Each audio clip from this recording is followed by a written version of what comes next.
we want to hear from Tommy and what has been going on with the Gulag.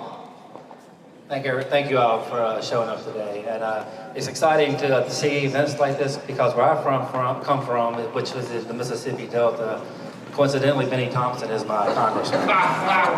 So there's a lot I could tell you about January 6th. I could talk for hours about it, but mainly what I like to talk about is most people know that Ashley Babbitt was killed on January 6th. And I spent a couple months with her mother out in DC this past summer doing the vigils. And she feels the same way I do about this. And she says that the only reason people know about her daughter is because it was on live TV. She was killed on live TV. But there were 4 people actually killed that day. 2 guys had heart attacks, which is harder to prove, I guess, in court or whatever. But my story is about her. Her name is Rosanne Boyland. So at a certain point during the Capitol, I started my own little independent online news site in my hometown. So I went to DC to cover the rally and all that. So to make the long, and I do get emotional about this because Rosanne ended up getting murdered right beside me. So if you watch the video where everybody gets pushed out of the tunnel, for those of you that have seen the documentaries that are out there, Rosanne falls into me, and then we all fall down, and we hit the ground. And this is right where, when they do the inaugurations, people walk out of the tunnel. This is right at the top of the steps. And when I look at Rosanne, as soon as we hit the ground, a little higher, as soon as we hit the ground, as soon as Rosanne, so if you couldn't hear, Rosanne Boyland, when the cops push everybody out of the tunnel and we all fall down on the ground, Rosanne Boyland falls into me and she hits the ground. And I look at her in the face immediately, and I start wondering, why is she bleeding from the nose and the mouth? So we end up staying there for about 8 minutes. And my leg was trapped with people laying on it where I couldn't get up. And I tell people, when you see that video, when you watch that footage, that it is really violent. But I was there for that 8 minutes, and I heard what these other men were hearing. And they were hearing men and women and children basically screaming, "I'm dying, I can't breathe, please help." And we were piled up at the bottom of the stuff where you can't see us on the video, but me and Rosanne were laying right there.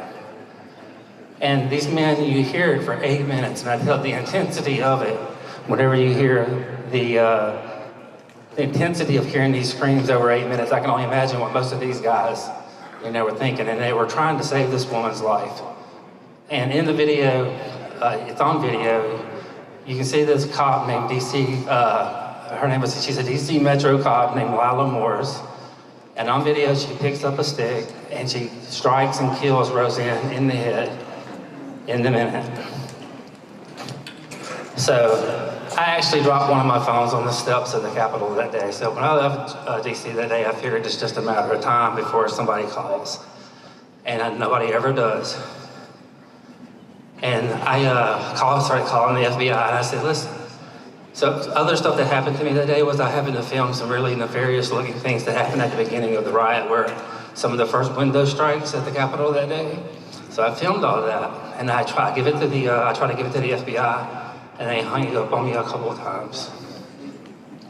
So like a while goes on, and I meet Dave Summerall from Writing Hate when I saw his documentary, and he puts me in touch with some of the defendants' family, and I realized that Jay Klang is one of the people in the documentaries that I saw, and he actually helped save my life that day. And this is a prayer visual, so I kind of wanted to, and I hope I don't cry, but this is a prayer visual, and during this riot, when all this is going on, the cops never stopped throwing the flashbangs, the CS gas.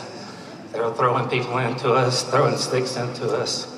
And at one point, all I could do was pray. And I prayed, Jesus, please let a calmness come over this crowd so we can get up and get away. And that's when Jake Lane comes up and tries to pull me up out of the crowd almost immediately. And so he then tries to say Rosanne. And then that's when he puts his hands in the air between us and the cops and says, you're killing them. Please stop, you're killing them. And it does cause a moment of a pause in between the violence where I could get up and get away. And that's the moment that the cop kills Rosanne. So to this day, I've never been arrested. I've never had a negative news story written about me in my hometown. Coincidentally, I had seen an interview with the congressman that was just speaking online somewhere. And I said, he seems like a good guy. So I called his office and I left all my information with his assistant. I've never spoken to him.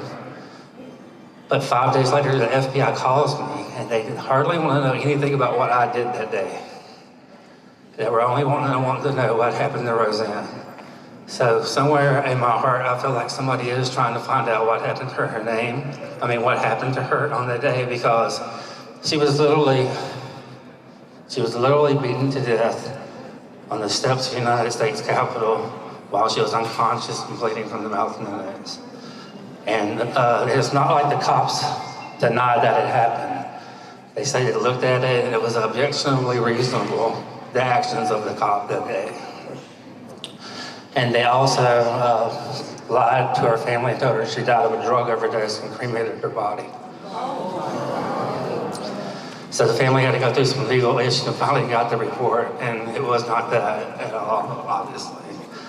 So I do get emotional about it, and I'll answer questions whenever I talk to people about it. But my mission is, and I understand how the media is and how the narrative has been written, but there were 4 people killed that day, and Rosanne was beaten to death with a stick on the steps of the Capitol.